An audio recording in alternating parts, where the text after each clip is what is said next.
It started with a question so dark, so dangerous, it could only be asked behind locked doors, deep inside the U.S.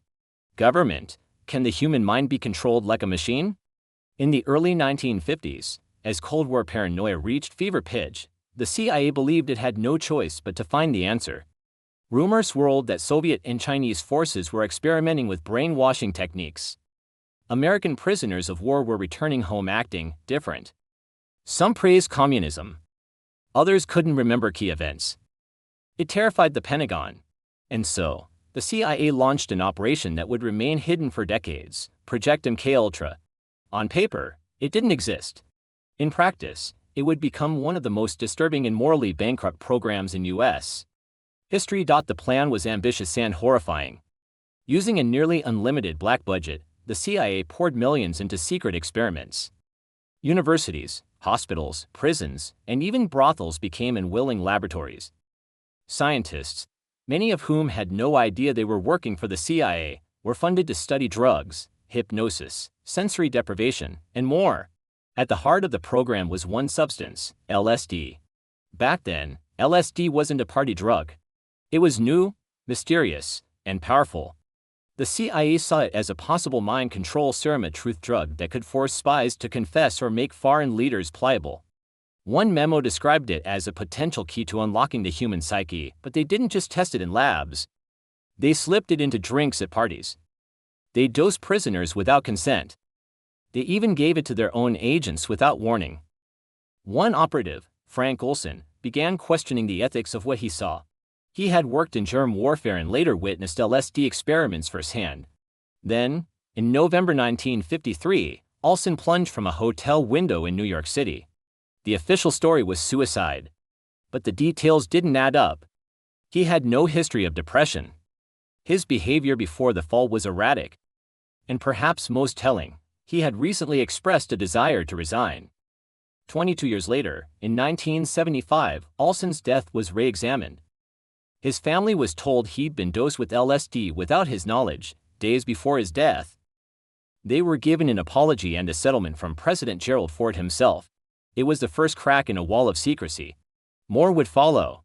In 1977, during a Senate investigation, the CIA was forced to admit MKUltra had existed. But by then, most of the documents had been destroyed on the order of CIA Director Richard Helms. What remained was chilling: over 80 institutions involved. Hundreds, possibly thousands of unwitting subjects. And a guiding principle that can only be described as inhuman: the ends justify the means. Even now, the full scope of MKUltra remains unclear. What we know is just the surface: declassified files, survivor testimonies, and fragments of lost history. But the implications are staggering. Because if a government agency could run illegal mind control experiments for decades, what else could they do without us ever knowing? The year is 1954. In a small room beneath a hospital in Montreal, a woman lies strapped to a bed. Electrodes are attached to her temples. A reel-to-reel recorder plays a soft, monotonous voice repeating the same phrase over and over again. She doesn't know why she's here. She volunteered for therapy: depression, maybe anxiety. She had no idea she was about to become a test subject in a CIA-funded experiment. Her name was Linda McDonald. And what happened to her wasn't therapy. It was psychological warfare, disguised as medicine. At the center of it all was Dr. Ewan Cameron, one of the most respected psychiatrists in the world. He was president of the American Psychiatric Association, and his theories had reshaped modern mental health. That's what made him the perfect asset. And beknownst to his patients, Cameron had begun working with Subproject 68, a branch of MKUltra. The goal wasn't healing. It was erasing. Erasing memories. Erasing identity. Erasing the self, so it could be rebuilt from scratch. He called it depatterning. Patients like Linda were subjected to massive doses of electroshock 20 to 40 times higher than what was considered safe. They were kept in chemically induced sleep for weeks, even months. Some were injected with experimental drugs. Others were isolated in sensory deprivation chambers. They were played loops of recorded phrases for hours, sometimes 16 hours a day. By the end, many couldn't remember their names. They forgot how to talk, how to feed themselves, how to live. These weren't hardened criminals or military assets. They were housewives, students, or veterans. People who had come seeking help and were instead broken, piece by piece. And the funding? It came straight from the CIA. Through front organizations like the Society for the Investigation of Human Ecology, the agency funneled cash to Cameron's clinic without revealing who they really were. Most of the staff had no idea. Even Cameron himself, some believe, may not have known who was ultimately paying him. But the results were everything the CIA hoped for and more. Cameron had shown it was possible to dismantle a human mind entirely. Whether or not it could be rebuilt was another matter. But to the agency, destruction was progress. By the late 1960s, Cameron's methods were known throughout psychiatric circles. His clinic in Montreal had become infamous. Survivors began coming forward, many of them with severe trauma, memory loss, and neurological damage. Lawsuits followed. But the damage was irreversible. What makes this chapter of MKUltra so chilling isn't just what was done but where it was done. Not in secret prisons. Not in war zones. But in hospitals. By doctors. In plain sight. The people who suffered were told they were getting help. That they were safe. That they were in the care of science. Instead, they were pulled into a secret war on the human mind. And while Cameron's experiments would eventually be shut down, they left behind a legacy far more terrifying, the knowledge that you don't need a prison or a battlefield to destroy someone's identity. All you need is a clipboard, a white coat, and a lie. The real question is, was Cameron the outlier? Or just one piece of a much larger puzzle?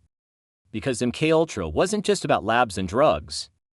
It reached deeper into prisons, into the media, into the very fabric of American society. And as more documents were uncovered, it became clear, mind control wasn't the end goal. It was just the beginning. In the heart of San Francisco, behind a nondescript door marked only by a number, the CIA was running a brothel. Not just any brothel. This one was wired with two-way mirrors, microphones, hidden cameras, and most importantly agents watching everything from behind the glass. It was called Operation Midnight Climax. And it might be the most bizarre chapter in the MKUltra saga. The idea was simple and deeply twisted: lure unsuspecting men with the promise of sex, then dose them with LSD without their knowledge and observe what happened. The goal: study how drugs affect decision-making, speech, loyalty, and vulnerability to suggestion. In other words, test if people could be manipulated or coerced in real time. The project was the brainchild of George Hunter White, a narcotics officer turned CIA contractor with a flair for the theatrical. He ran the operation out of an apartment outfitted like a noir film set: velvet curtains, dim lights, booze on tap. It was a honey trap, and the victims had no clue they were being used as human experiments. Sex workers and witting accomplices, or informants, depending on who you were paid to bring men to the safe house. Once there, they'd slip a few drops of LSD into a drink and wait for the fireworks. Behind the mirror, White sipped martinis and took notes. Literally. His journal entries read like Pulp Fiction, wild, vulgar, and often mocking the very people he was surveilling. Some sessions went smoothly. The subject would babble, panic, or hallucinate. Others spiraled out of control: paranoia, aggression, or complete mental breakdowns. The CIA took note of everything, hoping to find patterns. Could LSD make someone confess secrets? Could it render them obedient? Could it be weaponized? But the experiments were anything but scientific. There was no informed consent, no control group, no oversight, and worst of all, no record of what happened to the test subjects afterward. Most were never contacted again. Many didn't even know they had been part of an experiment. And San Francisco wasn't the only location. Similar operations were set up in New York City and Marin County. Some ran for over a decade. When the project was finally shut down in the mid-1960s, the CIA burned most of the files. But enough survived to piece together a disturbing picture. Midnight Climax wasn't about protecting national security. It was about power. About seeing how far you could push the limits of morality, ethics, and legality when no one was watching. And here's the most chilling part. Midnight Climax wasn't a rogue operation. It was sanctioned, funded, protected. By this point, MKUltra had morphed from a handful of secret tests into a sprawling network of sub-projects. Nearly 150 different programs, all with one common goal: control. control over the mind, control over behavior, control over truth. Some focused on hypnosis, others on sensory deprivation, sleep deprivation, or extreme isolation. One project involved implanting electrodes into the brains of animals, rats, cats, even dolphins, to study remote control. The obsession with control reached absurd lengths. There were attempts to create amnesia serums, experiments on children in orphanages, tests conducted in foreign countries to bypass U.S. law. The deeper you go, the more it starts to feel like fiction. But it's not. It's history. Documented, declassified, and still only partially revealed. And the most disturbing truth? The techniques pioneered by MKUltra didn't vanish. They evolved. While the CIA officially ended the program in the 1970s, many of the researchers simply moved on to new projects, some in government, others in the private sector. Some even continued experimenting under new names and cleaner covers. Which begs the question, if a government was willing to drug its own citizens, watch them through mirrors, and erase their memories, what lines wouldn't it cross? And more importantly, how would we even know? By the mid-1970s, whispers about MKUltra had turned into shockwaves. In living rooms across America, stunned citizens watched as congressional hearings revealed what had once seemed unthinkable: their own government had been experimenting on them. The public backlash was swift and furious.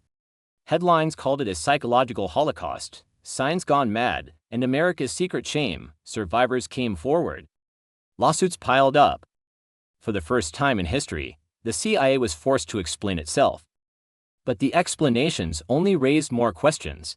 Richard Helms, the CIA director who had ordered the destruction of most MKUltra documents in 1973, claimed the program was a failure, insignificant, and mostly theoretical. But surviving files told a different story. The documents detailed over 150 subprojects across more than 80 institutions, including Ivy League universities, pharmaceutical companies, and military bases. Many of these programs ran for over 2 decades, and their budgets reached into the tens of millions. The hearings, led by Senator Frank Church, were historic. For the first time, Americans saw the hidden machinery of intelligence exposed in daylight. They learned about mind control, covert drugging, non-consensual experiments on prisoners, patients, and even children. But most chilling of all, they learned how easy it was to keep it all hidden. Church gave a now famous warning: if this government ever became a tyranny, if a dictator ever took charge, the technological capacity that the intelligence community has given the government could enable it to impose total tyranny. That was 1975. Before the internet. Before smartphones. Before AI. And even back then, the government had already tested ways to erase memory, manipulate behavior, and break the human will. But here's where the story takes a darker turn. While MKUltra was officially shut down in 1973, many of the key researchers and techniques didn't disappear. They simply moved. Some joined other black projects. Others transitioned into private research. And many continued working with government grants, under new code names, new objectives, and a new layer of secrecy. One of the most infamous examples is Dr. José Delgado, a Spanish neuroscientist who had experimented with brain implants. In the 1960s, Delgado made headlines by stopping a charging bull in its tracks using remote control. The device was implanted in the bull's brain. When he pushed a button, the animal froze. Delgado called it a means of controlling behavior with surgical precision. He believed the future would be a society where violence, dissent, and even independent thought could be regulated by electronics. Sound extreme? He wasn't alone. Other researchers experimented with microwave frequencies, subliminal messaging, and even mass media manipulation. Techniques that once lived in the shadows of MKUltra were now being tested in public-facing. Technologies, advertising, entertainment, even education by the 1980s and 90s. A new form of control had emerged, not through drugs or electrodes, but through information: what people saw, what they believed, what they feared, and who controlled it. In 1988, a report quietly published by the U.S. Army concluded that psychological operations (psyops) could be more effective than conventional warfare. Influence was now the battlefield. The mind was still the target. Fast forward to the present, and the legacy of MKUltra is no longer confined to dusty files or declassified memos. It lives on in surveillance tech, in behavioral prediction models, in biometric tracking and neuromarketing. The techniques are cleaner, the ethics more ambiguous, but the goal remains the same: control perception. And the line between psychological warfare and commercial influence has blurred to the point of invisibility, which raises a final, terrifying possibility. Maybe MKUltra didn't fail. Maybe it succeeded far beyond what anyone expected. Not by creating perfect assassins or mindless spies, but by teaching government and corporations how to shape belief quietly, invisibly, and without resistance. And if that's true, then the real MKUltra might not be locked away in a vault. It might be on your screen right now. For decades, MKUltra was dismissed as a Cold War relic, an embarrassing chapter best left in the past. A cautionary tale of paranoid spies and reckless science. But that's not how the real world works. In reality, projects like MKUltra don't die. They evolve. And today, you don't need syringes or LSD to hack the human mind. You just need data. Every click, every like, every scroll tells a story. Where you go, what you fear, what you crave. And someone is always watching. In the digital age, the new weapons of influence are algorithms. They're invisible, emotionless, and terrifyingly effective. They predict your behavior before you do. They decide what content you see, what voices are amplified, what truths are buried. And unlike MKUltra's crude experiments, today's mind control doesn't need to be forced. It's welcomed, invited in, packaged as entertainment, convenience, personalization. But make no mistake, it's still control. Take a look at Cambridge Analytica, the British data firm that harvested personal data from millions of Facebook users without consent. Their goal? Psychological manipulation at the scale of elections. They didn't need LSD. They used Facebook quizzes, personality tests, micro-targeted ads. And it worked. They influenced political outcomes in multiple countries. Now imagine what a well-funded intelligence agency could do with the same tools combined with facial recognition, geolocation, voice analysis, and biometric tracking. The surveillance state isn't coming. It's already here. Governments across the world are investing in neurotechnology devices that can read, monitor, or even alter brain activity. From EEG headbands in classrooms to brain-computer interfaces in Silicon Valley, the race is on to unlock the brain's secrets. And here's the irony: what MKUltra failed to achieve with chemicals, today's world may accomplish with code. In 2021, the Chilean government passed the world's first neuro rights law to protect citizens from having their mental privacy violated. Think about that. A modern democracy now needs laws to stop companies and governments from reading or influencing your thoughts. What does that say about where we're headed? And the legacy of MKUltra doesn't stop with neuroscience. Its blueprint experiment in secret, deny everything, bury the evidence has been applied in new arenas: covert drone programs, psychological warfare in social media, behavioral nudging in digital platforms. Each more sophisticated, each harder to trace, each cloaked in plausible deniability. And we haven't even talked about deepfake AI-generated voices and faces indistinguishable from real ones. In the wrong hands, they're not just tools for fraud, but for rewriting reality. The scariest part? Most people won't question it, because effective manipulation doesn't feel like manipulation. It feels like your own idea. And that was MKUltra's greatest insight. You don't need to control what people do. You just need to control what they think they want to do. So here we are. Decades after the CIAS experiments were exposed, we live in a world where mind control no longer looks like a shadowy man with a syringe. It looks like a friendly app. A perfectly timed notification. A video that auto-played when you were most vulnerable. And if the architects of MKUltra could see us now, they might not be horrified. They might be impressed, because in the end, the real lesson of MKUltra wasn't about LSD or brainwashing. It was about power. The power to shape thoughts, to erase identity, to bend reality without ever touching a single neuron. And that power didn't vanish. It just got smarter, quieter, and a lot harder to see.